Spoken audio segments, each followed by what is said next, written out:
Hello students, in this video we'll discuss about looping statements used in C language. Looping statements used in C language. In the previous video we have already seen what is a loop and what are the different looping statements we have. Loop is a portion of a program that is executed repeatedly. Okay, so loop is a portion of the program or a part of the program or a few steps which are repeated again and again. That repetition we are calling it a loop. Now, what are the different types of looping statements in C?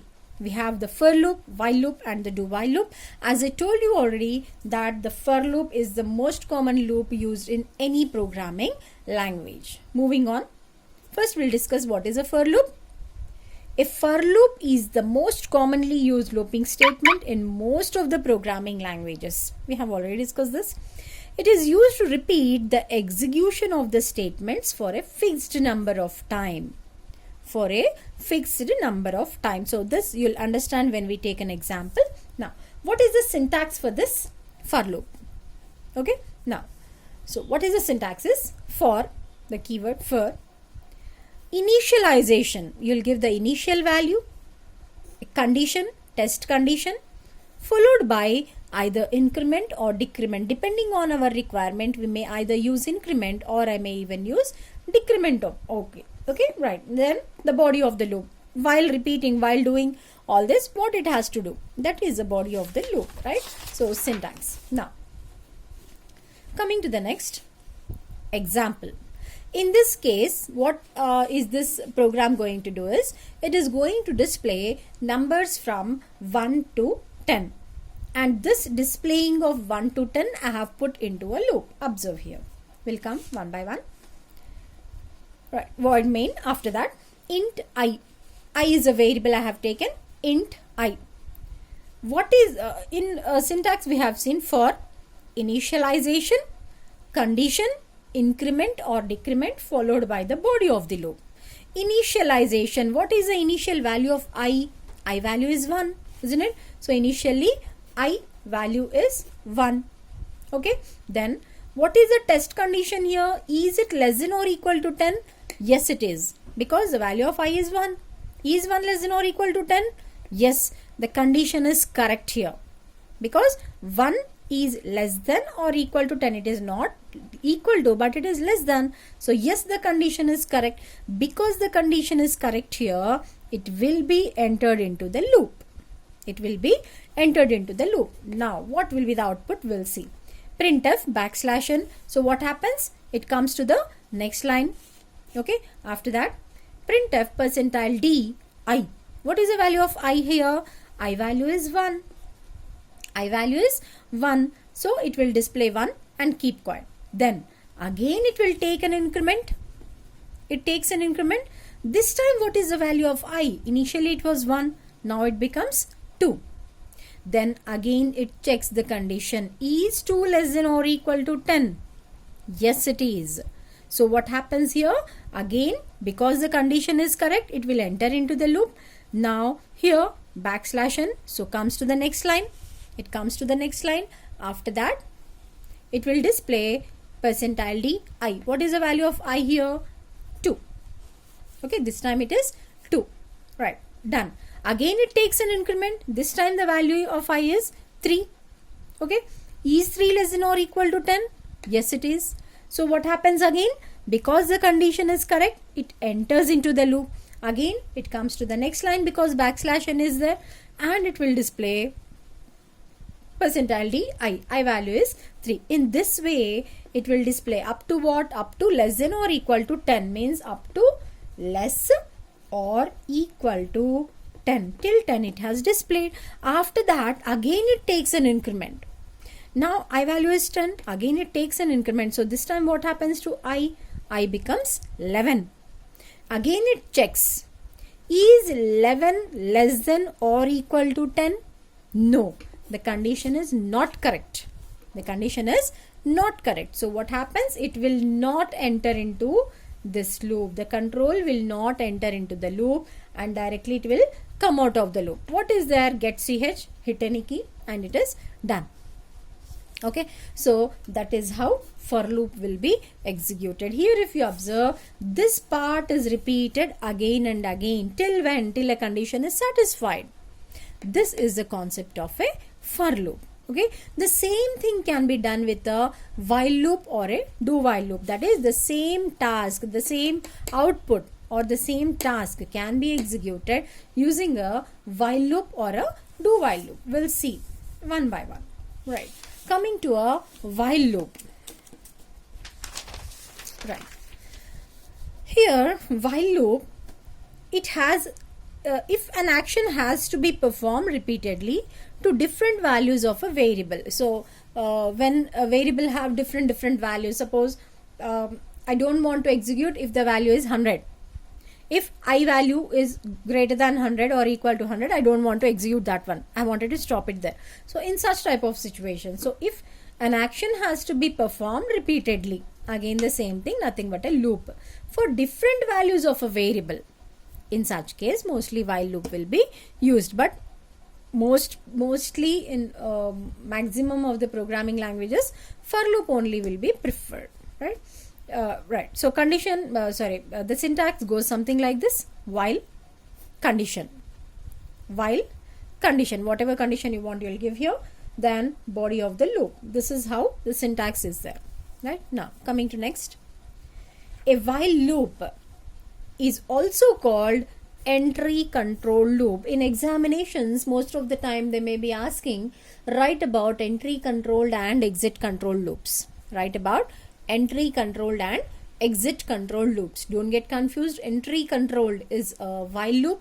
Exit control is a do while loop. Okay, so a while loop is also called as a entry control loop because there is a reason for it. What is it?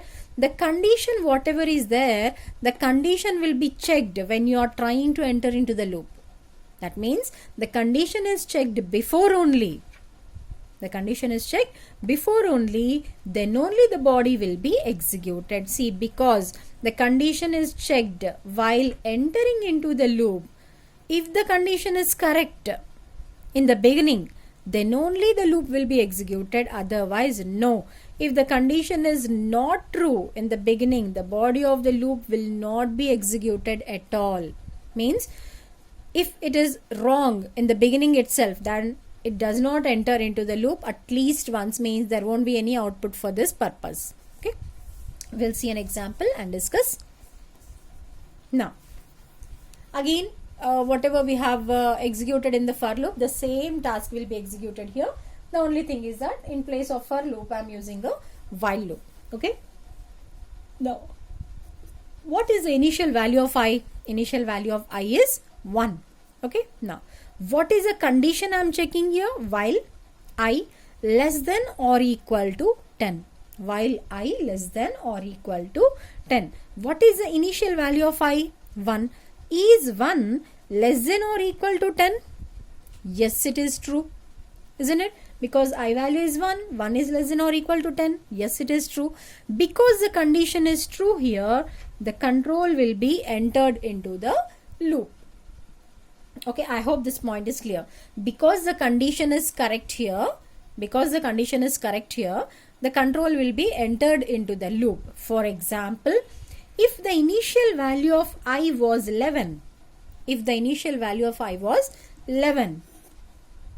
not 1 but 11, in that case what happens? I value is 11. Is 11 less than or equal to 10? Is 11 less than or equal to 10? No, it is not. Isn't it? So in such case, it comes out of the loop. It will not enter into the loop, but it comes out of the loop because the condition is not correct. That is why it is said to be entry control loop. There won't be any entry into the loop if the condition is not correct in the beginning. Okay, but according to our program, the value of I is 1. 1 is less than or equal to 10. Yes, it is true. That's why it is entered into the loop. Now what is the task it has to perform? It has to display I. What is the value of I? 1. And come to the next line, backslash n. So come to the next line and take an increment. So increment, I value was 1. It takes an increment. Now what will be there? 2. Again it checks, is 2 less than or equal to 10?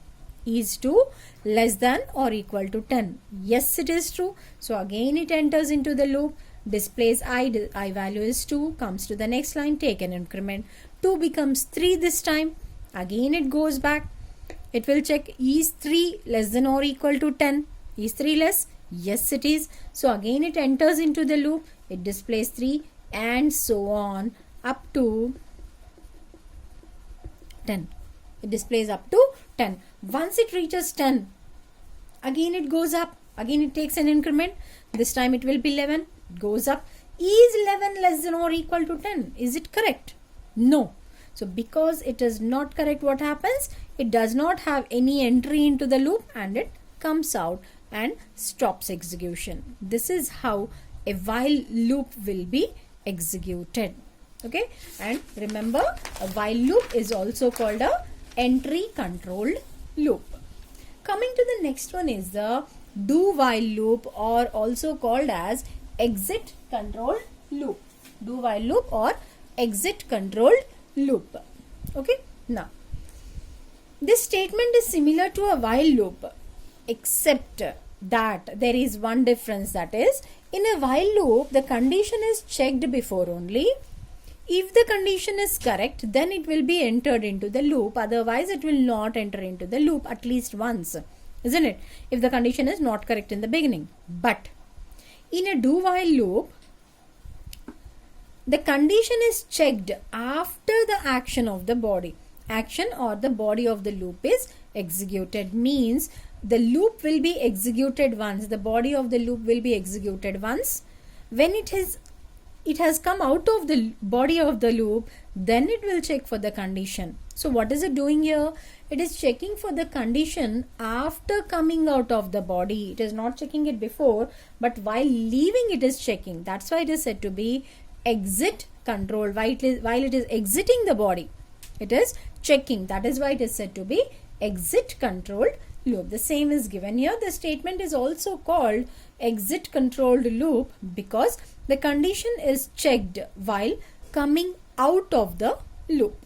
Okay, now come to the syntax. Do this action while this condition is correct. Do this action while this condition is correct. If you observe, the condition is written after the body loop. Okay, the condition is written after the body of the loop. So while it comes out, at that time it will check, but not when it is entering. We'll discuss the same with an example. The same example what we have seen in a for loop and a while loop. Same thing here as well. Okay, so here int I, again I is equal to 1. So initial value of I is 1. Do what it has to do? It has to do these things. What is that? Printf I value is 1. It is printed. Come to the next line. Take an increment. Increment. What is the value of I now? It is 2. Isn't it? 1 becomes 2. Now it will check. Is 2 less than or equal to 10? Yes, it is. So because the condition is correct here, it will enter into the loop again. This time I value is 2. It will display. Come to the next line. Take an increment. What is the value of I now? Previously it was 2. Now it is 3. It will check here now. Is 3 less than or equal to 10? Yes, it is. Again it will enter into the loop. In that way it will execute completely. Okay. So till when it will execute is, it executes something like this. 10. After reaching 10, okay, after reaching 10, it comes out of the loop. Okay, so that is how it will be executed. So suppose the value of I is 11. The value of I is 11 in the beginning. Forget about this. In the initial stage only, the value of I is 11.